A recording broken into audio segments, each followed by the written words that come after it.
With October upon us once again, it is time for the month of spooks and scares. Every single year, League of Legends releases a new copy-pasted bewitching skin line onto another female champion. But this year it seems like they decided to spice it up and also release the Fright Night skin line.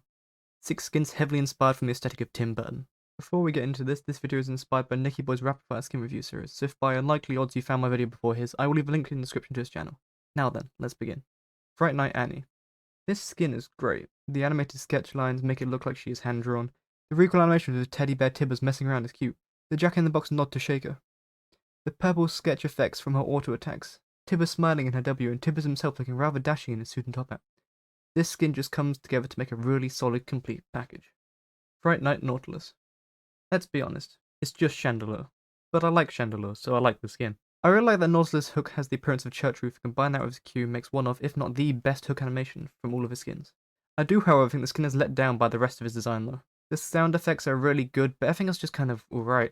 The recoil animation is interesting, but nothing to write home about. His W leaves a lot to be desired, and while the E fits with the skin, it doesn't hit as hard as other skins. I do, however, like the spider web effect on his ult. Fright Night Draven. I don't have much to say about this skin. Straight off the bat, you can tell this skin is based off classic horror films, with the most obvious being Jason Voorhees.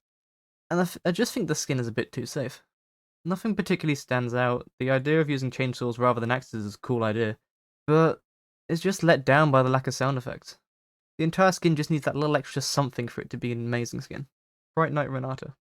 Out of all of the skins in this line, besides someone else we'll talk about later, this one looks the most like Tim Burton. And to be honest, it's my favourite skin out of the entire skin line. The passive from auto attacks makes a slight screaming sound. The tail on her Q looks exactly like Beetlejuice's jacket. The sketch effects around the edge of the screen when you're actually at her W, along with the creepy laugh and ghostly effect that emanates from her. The ghouls and spirits on her ult, just everything about this skin is amazing. Good job, Riot. You've done well. Fright Night Trundle. I love the black outline akin to Borderlands, but to be honest, I like that on almost anything that does it. I'm a fan of the black and orange colours, but one look at my VTuber model and you can probably guess why. Apart from that, it's just an alright skin. Could be better, could be worse.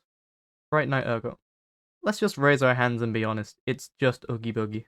It's literally Oogie Boogie. But if we ignore that, Fright Night Urgot fits the theme of the skin line perfectly.